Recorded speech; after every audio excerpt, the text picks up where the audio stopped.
friends, it is time to bust another myth. We need abortion to save the lives of women. So today with me, I have my friend, Dr. Steve Hammond, for our Myth Busted series.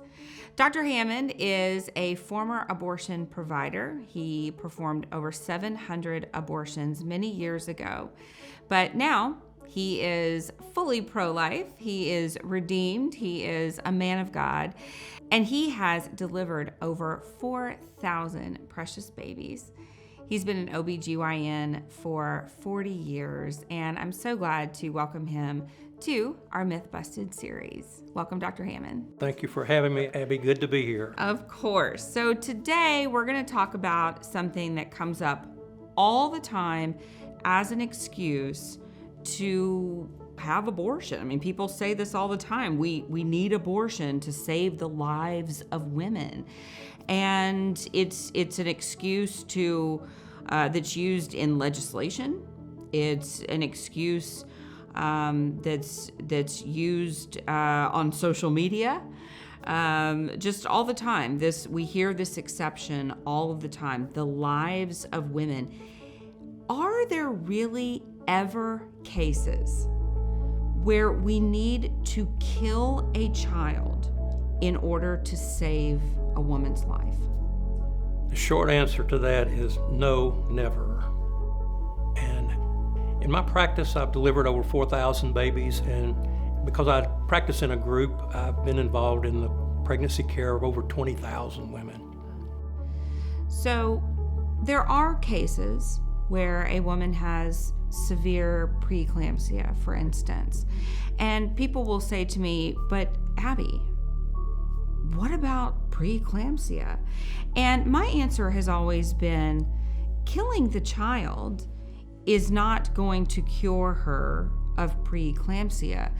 Delivery of that child is going to be the solution to her preeclampsia, correct? Right, that's absolutely right. The patient comes in with high blood pressure and protein in the urine and sometimes liver enzyme elevation. So these are really serious medical conditions caused by the pregnancy. And we don't really understand preeclampsia, why it happens. But as you mentioned, the solution is to deliver the baby. Now, fortunately, the vast majority of these occur late in pregnancy, where viability of the baby is not an issue. Sometimes this happens at the cusp of viability, and that's where the confusion arises. At the cusp of viability, and I'm using a 23, 24 weeks, it rarely happens that preeclampsia will happen. We will have other conditions like abruption of the placenta previa that can happen at those early gestational ages. But in those cases, it's always get the baby out, because this reverses the immunological defect that's probably at the basis of the preeclampsia to begin with. So once the baby is removed and the patient is treated and got their blood pressure down, and over time the body will heal itself. But again, the whole crux to this thing is to get the baby delivered and not to kill the baby. The baby doesn't need to be killed. Even in those cases where the baby is very early, these preeclampsia and these other situations we talked about, many times will stress the baby in utero, and that will cause the baby's cortisol levels to increase, and it actually promotes fetal lung maturity. So some of these babies that are born really early do quite well when they're born. So abortion is never needed to save the mother's life. Now, we don't want to confuse that with things like ectopic pregnancy. I've actually seen a pregnancy in the fallopian tube several times, seen a pregnancy in the fallopian tube with a beating heart. The unfortunate thing about that is that baby is implanted in a place it can never grow. But the abortion laws have nothing to do with that. That's an intervention that's necessary.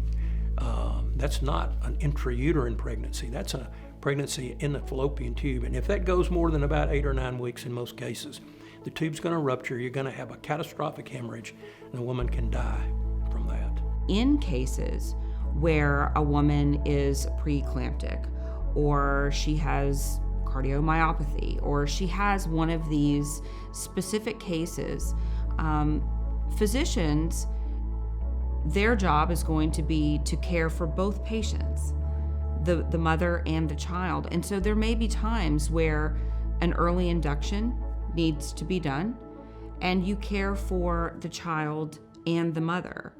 But an abortion, killing that child in the womb, is not going to cure the mother of whatever her physical illness is. The delivery is what is going to actually cure the mother. That's well spoken, well said, and absolutely true. Now, there are also times where a mother might need to deliver her child, let's say at 18 weeks. And that baby may pass away. And some people may say, well, that's the same as having an abortion. But it's not the same as having an abortion. Why is it not the same as having an abortion? I can't think of too many examples of what you've just described that they would be required to have their baby at 18 weeks, unless the baby has expired inside the uterus. That's called a missed abortion. Again, using that same term again, where there's no fetal heartbeat. Unfortunately, that happens occasionally, and we have to induce labor, and she has to pass that tissue. There's no other way. That is not an abortion, as we're talking about. The baby has, we call it an intrauterine fetal demise. The baby has died in utero. A very sad thing. I had an occasion where a woman had a placenta accreta, where the placenta actually implanted in an old cesarean scar, and the placenta was growing into the womb itself. And she had catastrophic hemorrhage at about 20 weeks. And we had nothing else to do. She wound up having what we call a cesarean hysterectomy. These are extreme exceptions we're talking about. But a lot of people, when they talk about abortion and the reasons for doing elective abortions, will always point to these crazy medical exceptions that we've talked about to justify the willful and purposeful destruction of an intrauterine preborn baby for strictly elective purposes. And that, what you just described, was not willful. No. It was not willful destruction of a child. That was to save the life of that mother. And this child's dignity was still upheld because that child was not directly killed by abortion. It wasn't the primary purpose of the intervention. Right.